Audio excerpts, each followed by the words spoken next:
टीपू कैसे सुधरा। कक्षा के सारे बच्चे मन लगाकर पढ़ते, वे हर वर्ष उत्तीर्ण होकर अगली कक्षा में चले जाते। गुरुजी उन्हें प्यार करते, पर टीपू का मन पढ़ने में जरा भी ना लगता। गुरुजी कक्षा में पढ़ा रहे होते तो उसका ध्यान उनकी बात से हट जाता। कभी घर की बातें सोचता तो कभी दूसरे बच्चों को तंग करने के तरीके। उसे खड़ा करके गुरुजी जब उसे कुछ पूछना चाहते तो वह चुपचाप मुंह नीचा करके खड़ा हो जाता। परिणाम यह होता कि उसे बहुत डांट पड़ती। रोज का यही क्रम बन गया था। इसमें सारे की सारी गलती टीपू की भी ना थी। बात यह थी कि उसके माता पिता घर पर उसकी पढ़ाई का ध्यान नहीं रखते थे, कभी भी उसे पढ़ाने के लिए नहीं बैठते थे। स्कूल में वह कैसा काम कर रहा है यह जानने की कोशिश नहीं करते थे। स्कूल में गुरुजी के पास इतना समय नहीं होता था कि वह अकेले टीपू को लेकर देर तक पढ़ाते। स्कूल में गुरुजी डांटते और जब अनुत्तीर्ण हो जाता तो पिताजी मारते। इन सब का परिणाम यह हुआ कि धीरे धीरे टीपू का मन पढ़ाई से हटता गया। उछल कूद, मार पीट और शरारत ही उसको ठीक लगने लगे। माँ की डांट के कारण टीपू को स्कूल तो रोज जाना ही पड़ता था। वहाँ अपने साथियों को तंग किया करता था। जो पढ़ने में अच्छे होते थे उन्हें गुरुजी प्यार करते थे, उनकी तारीफ करते थे, पर टीपू उन लड़कों से बहुत चिढ़ता और ईर्ष्या भी करता था। आशीष, प्रणव और रॉयल ऐसे ही लड़के थे। एक बार टीपू ने आशीष की तारीफ से चिढ़कर उसका नया पेन चुपचाप उठा लिया। उसे जाकर वह बाग में रखे कूड़ेदान में फेंक आया। आशीष के रोने पर सभी लड़कों की तलाशी ली गई, पर किसी के पास पेन हो तो ही मिले। दूसरे दिन सफाई करने वाले कर्मचारी ने गुरुजी को लाकर पेन दिया। गुरुजी समझ गए कि यह टीपू की ही करतूत है। प्रणव अपने अर्धवार्षिक परीक्षाओं में बहुत ही अच्छे अंकों में उत्तीर्ण हुआ।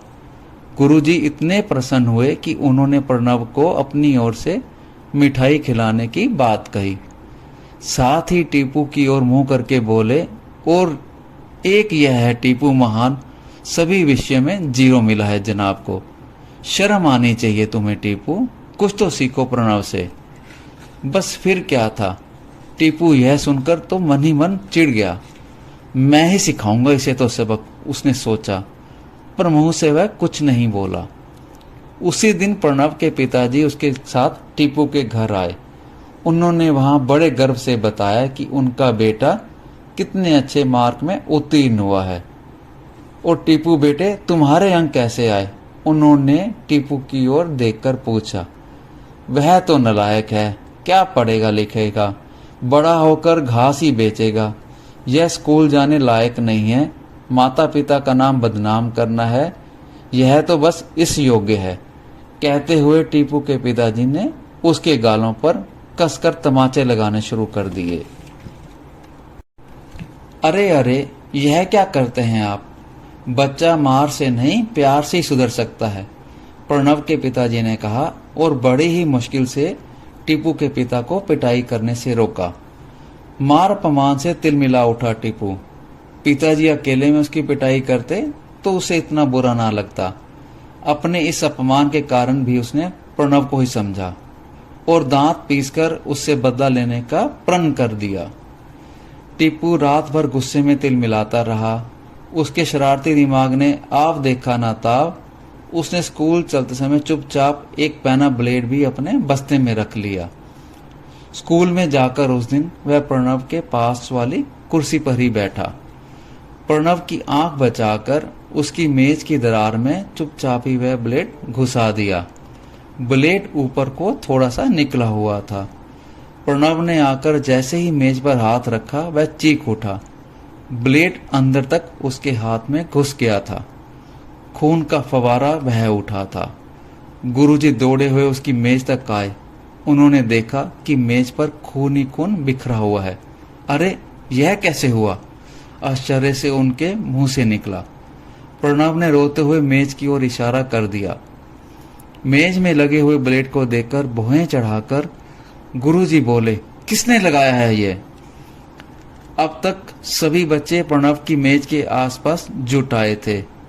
गुरुजी, हमें नहीं मालूम, एक स्वर से वे सभी बोले।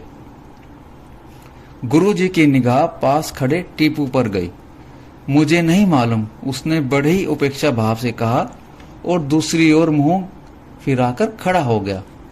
गुरुजी ने उस समय उससे कुछ भी कहना ठीक ना समझा। खून से लथपथ प्रणव को उन्होंने गोद में उठाया और चल पड़े उसकी मरहम पट्टी कराने। सभी बच्चे समझ गए थे कि यह करतूत टीपू की ही हो सकती है। आंखों ही आंखों में वे उसे धिक्कारने लगे। उसके डर से कोई कह तो कुछ पा ही नहीं रहा था। गुरुजी प्रणव को लेकर वापस आए तो छुट्टी का समय हो चुका था। आप सभी जा सकते हैं, उन्होंने बच्चों से कहा। टीपू की ओर देखकर उन्होंने कहा, और हाँ टीपू, तुम जरा सी देर के लिए रुक जाना। सारे बच्चे जा चुके थे। अब टीपू गर्दन झुकाए गुरुजी के सामने खड़ा था। इतनी देर से अपने ऊपर बड़ी गलानी हो रही थी। प्रणव के इतनी अधिक चोट लग जाएगी यह तो उसने सोचा भी ना था। गुरुजी ने टीपू की पिटाई करने के लिए हाथ आगे बढ़ाया। सहसा प्रणव बीच में आ गया। गुरुजी, मत मारिए इसे, कल इसके पिताजी ने भी इसकी पिटाई की है। क्यों? गुरुजी पूछ रहे थे। यह पढ़ता नहीं है, शरारती है, इसीलिए इसके माता पिता उसे बहुत मारते हैं, प्रणव ने बताया। यह सुनकर गुरुजी का हाथ उठा का उठा रह गया। पल भर में ही वह समझ गए कि इस बालक को सुधारने के लिए प्यार की जरूरत है। वे सोच रहे थे कि बालक स्वयं में बुरा नहीं होता, वह जन्म से बुरा नहीं होता, परिस्थितियों से ऐसा बन जाता है। यदि अभिभावक और शिक्षक बालक को सुधार नहीं पाते तो यह बच्चे की गलती से अधिक उनकी अपनी ही असफलता है। प्रणव का व्यवहार देखकर टीपू का बाल मन पिघल उठा। ओह, मैं कितना नीच हूं, और एक यह है जो बुरा करने वाले के साथ भी भलाई कर रहा है। अच्छा है गुरुजी, मुझे खूब मारें और मैं हूं भी इसी लायक। अपने आप को वह धिक्कार रहा था। तभी उसे अनुभव हुआ कि गुरुजी उसके सिर पर हाथ फिराते हुए कह रहे थे, टीपू बेटे, मैं बहुत दिनों से तुमसे कुछ कहना चाह रहा था। तुम कभी कुछ सीखने की कोशिश नहीं करते। ध्यान रखो, अनजान होना उतनी लज्जा की बात नहीं है जितना कि सीखने के लिए तैयार ना होना। तुम कुछ जानने की, पढ़ने की कोशिश ही नहीं करोगे तो फिर कैसे अच्छे बनोगे? क्यों तुम्हें सब प्यार करेंगे? जो कुछ सीखना नहीं चाहता, अपने आप को सुधारना नहीं चाहता, उसे सभी दुत्कारते हैं। बड़े होकर भी उसे अपमान मिलता है। हम सब तुमसे बड़े हैं। जो कुछ कहते हैं तुम्हारी भलाई के लिए, तुम्हें अच्छा बनाने के लिए। तुम हमारी बात मानकर चलो, फिर देखोगे कि सभी तुम्हें कितना चाहते हैं। झर झर झर टीपू की आंखों से आंसू बहने लगे। वह गुरुजी के पैरों से लिपट गया। मैं अब किसी को बुरा नहीं कहूंगा, बड़ों की बात मानूंगा। रोते रोते जैसे तैसे वह बोला। गुरुजी ने उसे आगे बढ़कर अपने गले से लगा लिया और रुमाल से उसके आंसू पोंछे। उस दिन से एकाएक ही टीपू के व्यवहार में परिवर्तन आ गया है। उसके माता पिता अभी भी आश्चर्य करते हैं कि यह अचानक कैसे बदल गया। कक्षा के सभी बच्चे अब उसे प्यार से टीपू सुल्तान कहकर पुकारते हैं।